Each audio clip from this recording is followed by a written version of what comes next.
Hey everybody, this is William with Common Motor. That's common-motor.com on the internet. And we're going to take this Honda CB450 on the road this summer, and we want you to follow along the process to getting it ready. So stay tuned.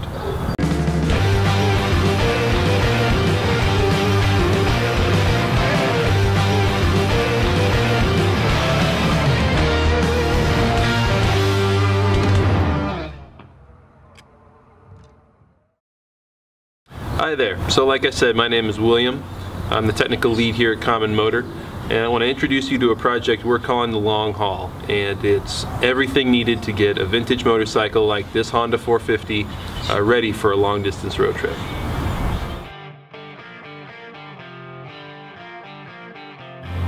So this project is going to cover everything needed, from how to pick out a used motorcycle to all the repair procedures needed, all the modifications and preparations needed to make something like this Honda 450 ready to ride every single day or on a long distance trip. We have a lot of customers that don't feel like these bikes are capable of such a long distance thing, that they're some sort of, showpiece or skeleton to build some fancy shiny, bike out of. Well, they're meant to be ridden. I mean, they were never manufactured to just sit there in a showroom or a lobby or something. So we're gonna get this one ready, just like we've gotten all our personal bikes ready to, actually do some riding. When they were manufactured over 40 years ago, that was the intention then, and if you take care of them, make sure they're reliable and mechanically sound, they are more than up to the task today.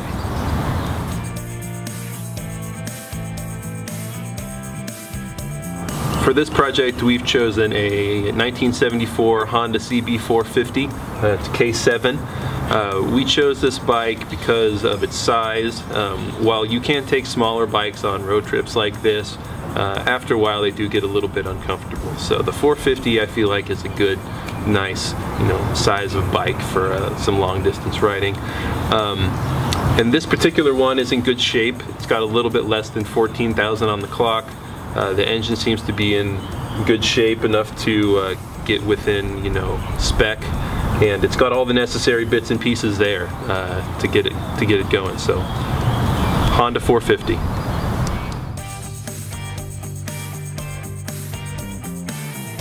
So for this trip, it's going to take place in July, and we're going to take this bike northeast through Louisiana, Mississippi, Tennessee, to our first stop, which is the AMA Vintage Days, just north of Columbus, Ohio.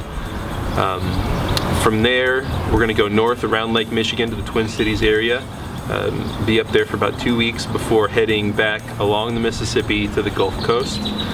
The whole trip should be about 4,000 miles, and it'll take about a month to complete.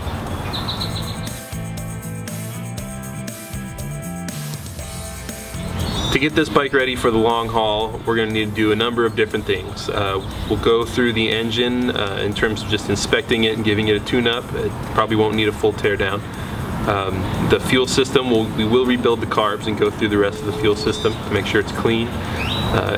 Ignition tune-up, electrical inspection, any upgrades, brakes and suspension, any other safety related and handling related rebuilds we'll go through, and then modifications for the road, any luggage or things like that. And then we should be able to have it ready by June to have about a month of testing before we leave on the real deal early July.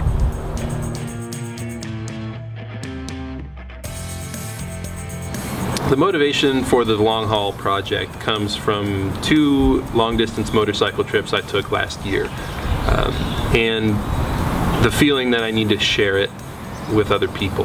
The first trip was a 3,000 mile run from Houston to Phoenix up to Denver, Colorado and back, and that was really where I really got the bug. I took an iron butt 1,000 out from Houston to Tucson, which is 1,000 miles in less than 24 hours to start the whole thing off, and then just had an amazing time going up through the mountains of Colorado. The second trip, Brendan from Common Motor here and I rode our bikes, a 1978 Yamaha XS400 and a 1974 Honda CB350 from the last year's Mid-Ohio Vintage days back to Houston along the Natchez Trace Parkway, Daniel Boone National Forest, New Orleans on the Gulf Coast, and back home. And like I said, both of those trips were so kind of transformative that we would be remiss to not share that experience as best we can.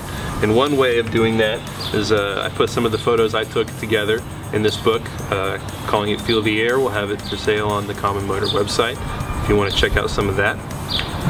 But what we're really excited about is our long haul project, which will take us, you know, this year up to the Mid-Ohio Vintage Days again.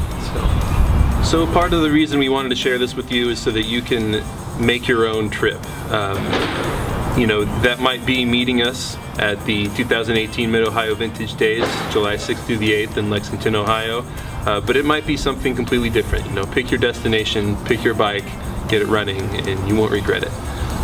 But even if you can't do that, follow along with our progress by subscribing to our newsletter and our YouTube channel, as well as following us on Facebook and Instagram. I'm William with Common Motor, and we'll see you around. It's going. Okay, the question is, what's the motivation for the trip? So the motivation for this, no, I already f***ed it up.